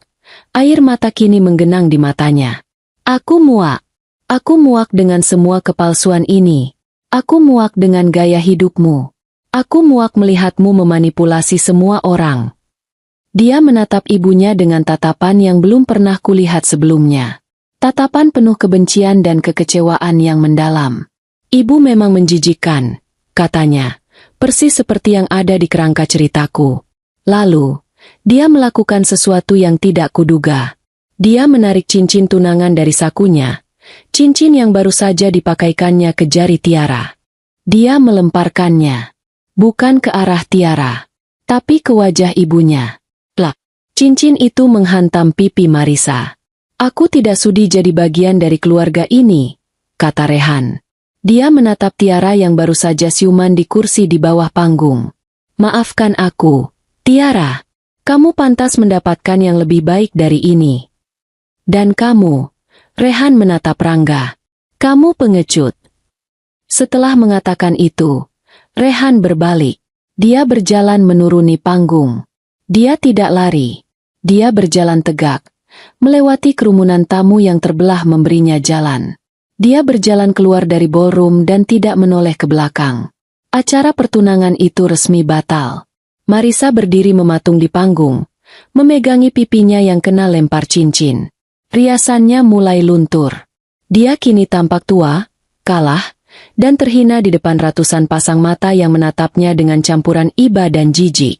Rangga, di sebelahku, tampak hancur. Dia kehilangan segalanya dalam sekejap. Reputasinya, adiknya, istrinya, onnya. Dia menatapku. Tidak ada lagi amarah di matanya. Hanya ada keputusasaan. Karina. Bisinya. Kumohon jangan. Aku menatapnya. Lama. Lalu aku berbalik. Aku berjalan menjauh darinya. Aku berjalan melewati para tamu yang berbisik-bisik. Aku berjalan menuju pintu keluar.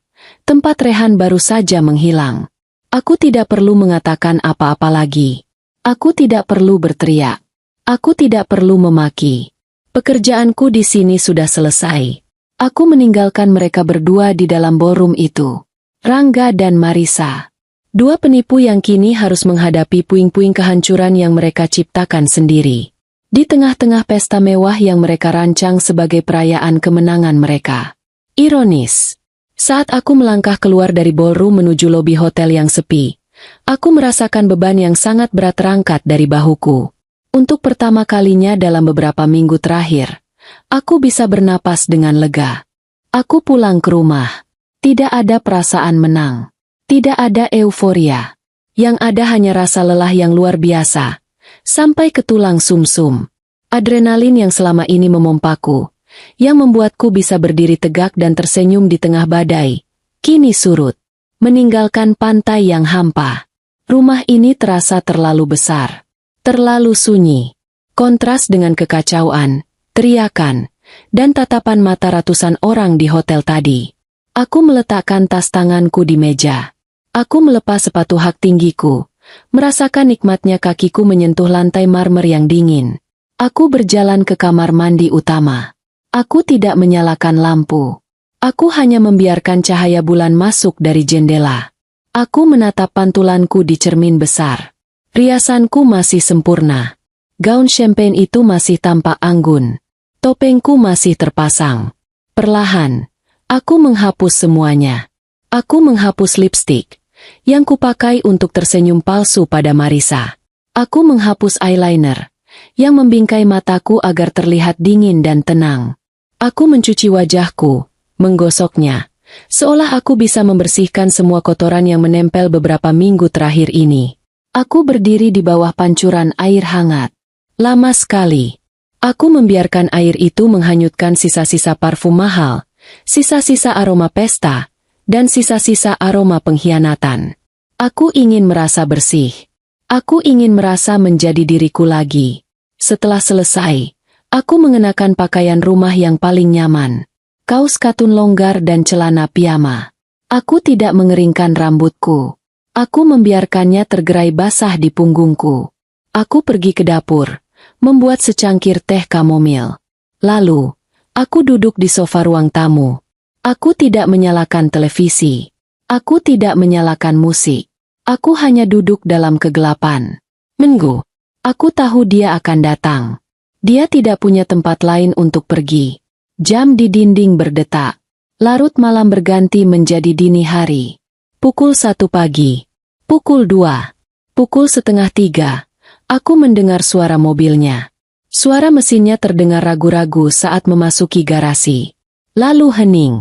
Dia mungkin duduk di dalam mobil selama beberapa menit, mengumpulkan keberanian. Akhirnya, aku mendengar suara kunci di pintu depan. Pintu terbuka pelan-pelan. Rangga masuk.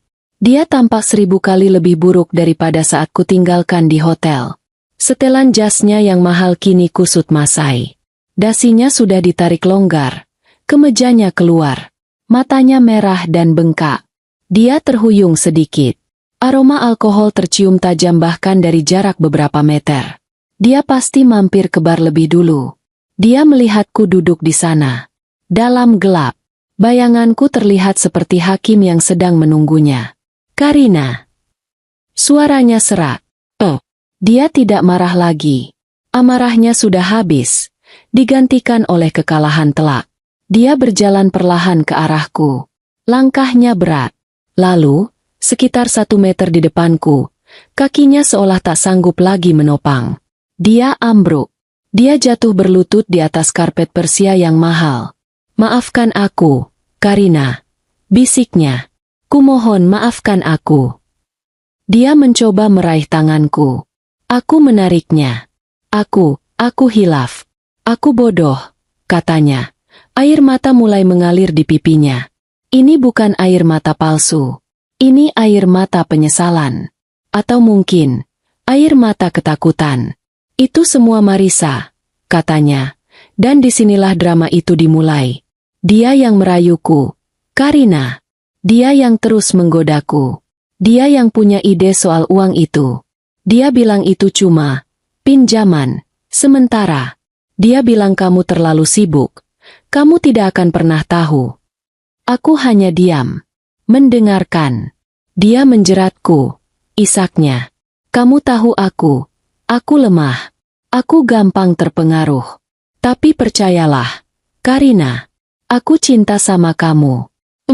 Cintaku cuma buat kamu. Aku nyaris tertawa. Klise sekali. Aku akan perbaiki semuanya, katanya. Nadanya semakin putus asa. Aku akan tinggalkan dia. Aku bersumpah. Aku akan kembalikan uangnya. Aku akan sujud di kaki Tiara. Aku akan lakukan apa saja. Kumohon, Karina. Jangan tinggalkan aku. Aku tidak bisa hidup tanpamu. Dia merangkak maju, mencoba memeluk lututku. Saat itulah aku akhirnya bicara. Suaraku tenang. Dad, sedingin es. Kamu sudah selesai. Rangga mendongak. Dia kaget mendengar suaraku yang tanpa emosi. Karina? Aku berdiri. Aku berjalan melewatinya. Seolah dia tidak ada. Aku menyalakan satu lampu baca di meja sudut. Ruangan itu kini sedikit terang. Cukup untuk melihat kehancuran di wajahnya. Kamu bilang kamu akan kembalikan uangnya? Tanyaku, sambil membelakanginya. Bagaimana caranya? Kamu tidak punya uang sepeser pun. Aku akan bekerja. Aku akan cari cara. Bekerja di mana, Rangga? Aku memotongnya. Suaraku masih setenang itu. Aku berbalik menatapnya. Perusahaan itu milikku. Dan kamu, secara resmi, sudah aku pecat. Surat pemberhentianmu sudah ada di mejamu sejak 3 hari yang lalu. Wajahnya berubah dari memelas menjadi pucat pasi. Apa? Dan kamu bilang kamu tidak bisa hidup tanpamu. Kamu salah. Kataku, kamu tidak bisa hidup tanpa uangku. Aku berjalan ke meja kopi.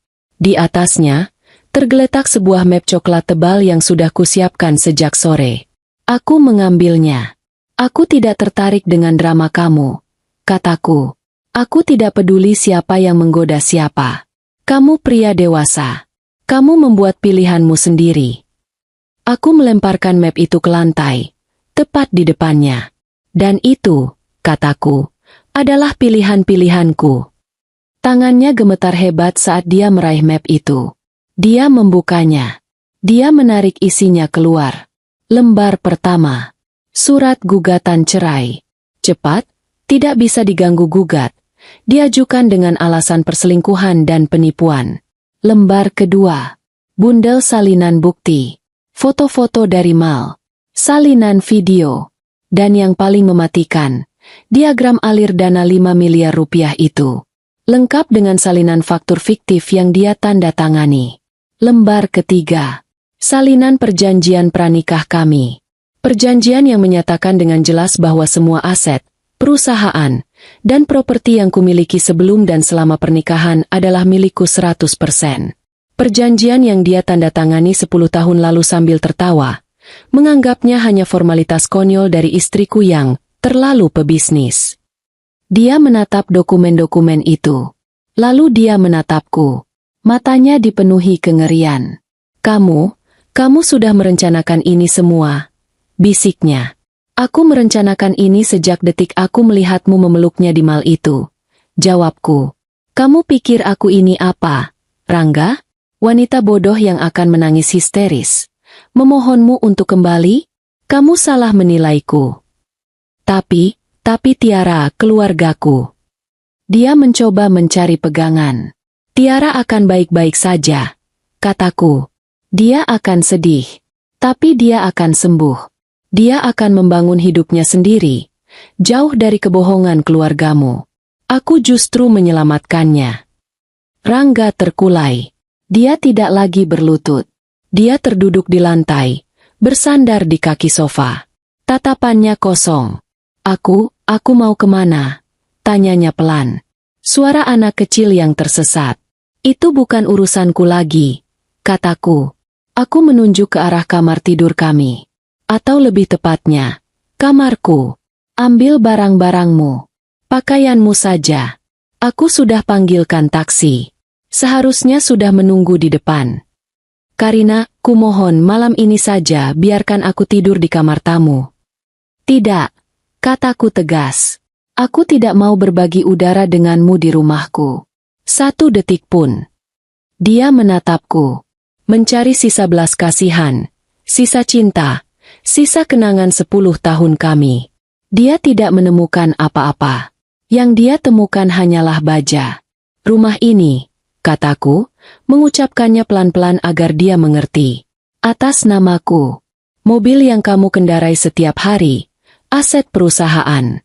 Semua kartu kreditmu atas nama perusahaan. Sudah kublokir sejak aku mengambil alih rekening. Dia tergagap. Kamu sudah mengambil semuanya dariku. Aku tidak mengambil apa-apa, Rangga. Aku mengoreksinya. Aku hanya mengambil kembali apa yang memang milikku. Kamu datang padaku 10 tahun lalu tanpa membawa apa-apa. Dan malam ini, Kamu akan pergi dengan cara yang sama. Aku melipat tanganku di dada.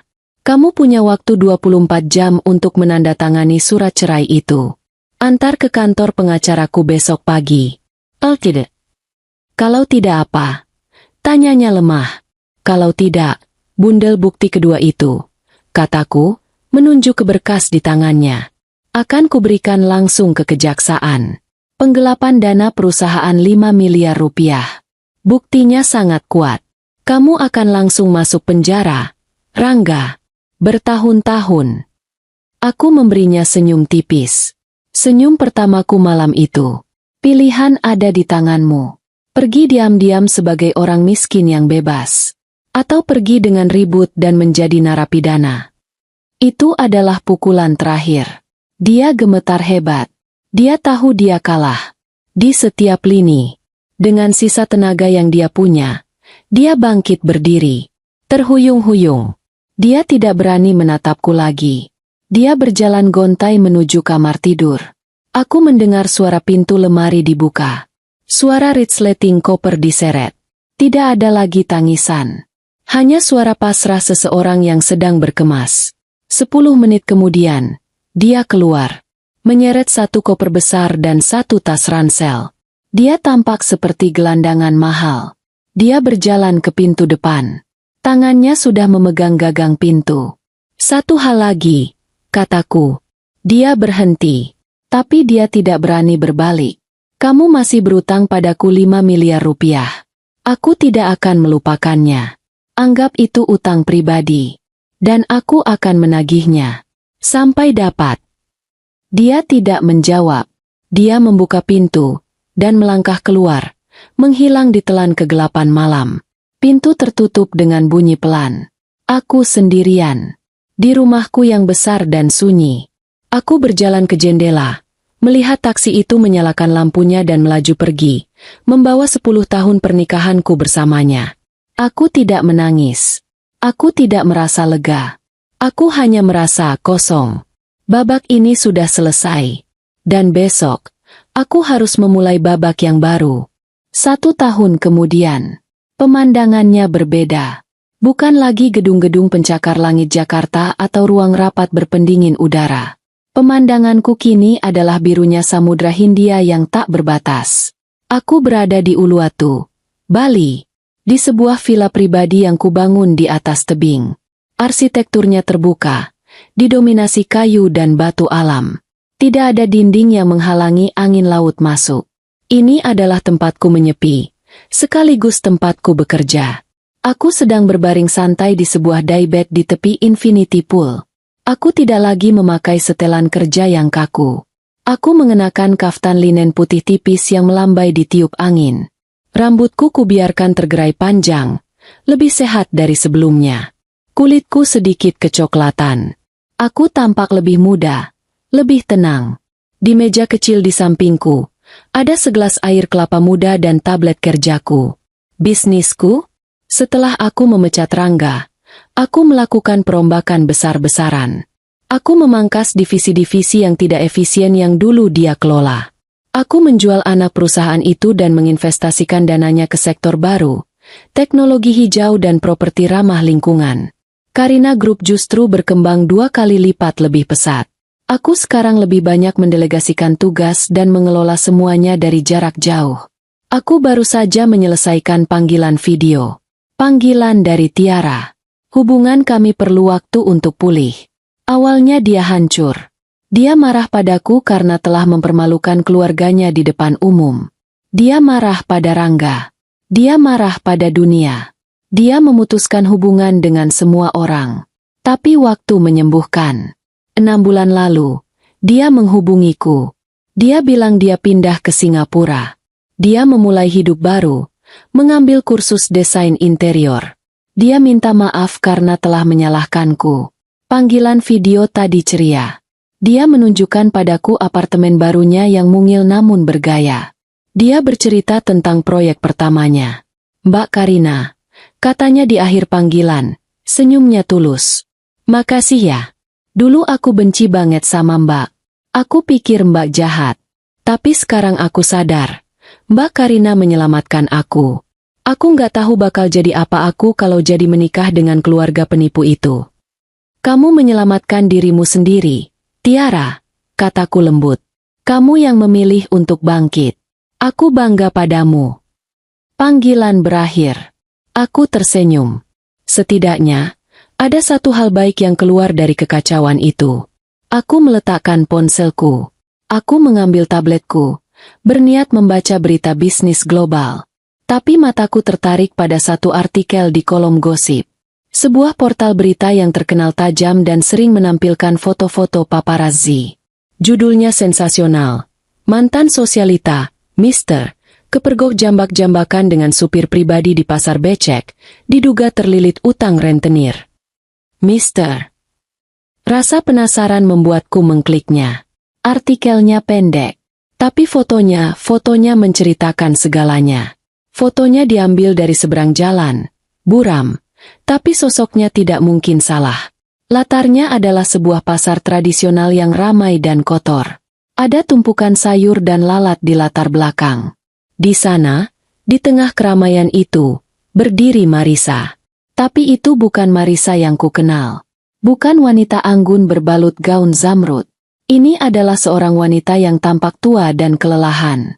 Rambut pirangnya yang dulu indah kini kusam, tumbuh uban di akarnya, dan diikat asal-asalan. Dia memakai daster bermotif bunga yang warnanya sudah pudar. Dia kurus kering, tapi wajahnya sembab. Dia sedang berteriak. Mulutnya terbuka lebar. Satu tangannya menjambak rambut seorang pria. Dan pria itu adalah Rangga. Dia tidak lagi memakai setelan jas mahal. Dia memakai seragam kemeja biru muda yang kotor karena keringat. Seragam seorang supir. Tubuhnya yang dulu tegap kini buncit. Wajahnya ditumbuhi janggut tipis yang tidak terawat. Dia sedang berusaha melepaskan jambakan Marisa. Wajahnya meringis kesakitan dan malu. Mereka berdiri di samping sebuah mobil city car tua yang salah satu lampunya pecah. Artikel itu menjelaskan sisanya. Setelah skandal pertunangan itu, reputasi Marisa hancur berkeping-keping. Teman-teman sosialitanya mengucilkannya. Bisnisnya, yang ternyata sangat bergantung pada koneksi dan citra, bangkrut dalam hitungan bulan. Putranya, Rehan, menolak untuk bertemu dengannya lagi. Dia dikabarkan pindah ke Kanada dan mengganti nama keluarganya. Marisa menjual rumah mewahnya, mobilnya, koleksi tasnya, perhiasannya. Tapi kebiasaan hidup mewahnya sulit hilang. Dalam setahun, dia terjerat utang pada rentenir.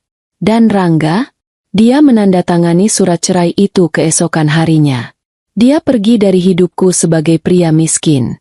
Dengan reputasi hancur, tidak ada satupun perusahaan di Jakarta yang mau mempekerjakannya. Skandal itu terlalu besar.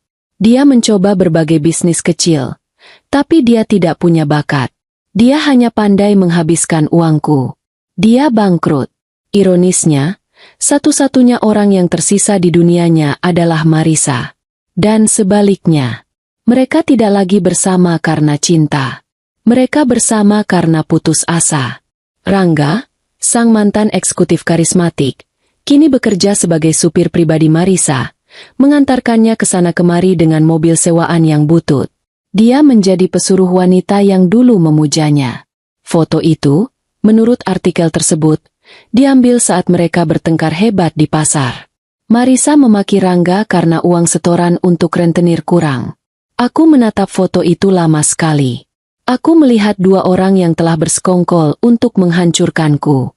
Dua orang yang telah meremehkanku. Aku melihat Rangga, yang dulu menganggapku istri yang membosankan, kini terjebak melayani wanita tua yang pemarah. Aku melihat Marisa, yang dulu menghinaku sebagai pemilik bisnis kecil, kini harus bertengkar di pasar becek karena kekurangan uang belanja. Mereka mendapatkan apa yang pantas mereka dapatkan. Mereka terjebak satu sama lain. Dalam kemiskinan. Dalam kebencian. Dalam karma instan yang mereka ciptakan sendiri. Suara deburan ombak di bawah tebing terdengar seperti tepuk tangan yang pelan. Aku tidak merasakan kemarahan. Aku tidak merasakan dendam. Aku bahkan tidak merasakan iba. Aku merasakan geli.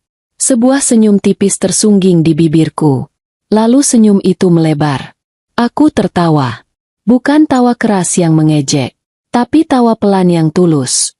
Tawa lega. Tawa seseorang yang baru saja selesai menonton sebuah komedi absurd. Karma memang lucu. Dia tidak perlu balas dendam yang rumit. Dia hanya perlu membiarkan orang-orang jahat itu hidup bersama.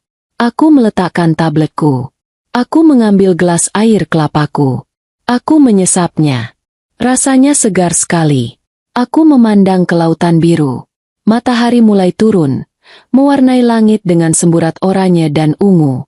Hidupku yang sebenarnya baru saja dimulai. Baru saja dimulai.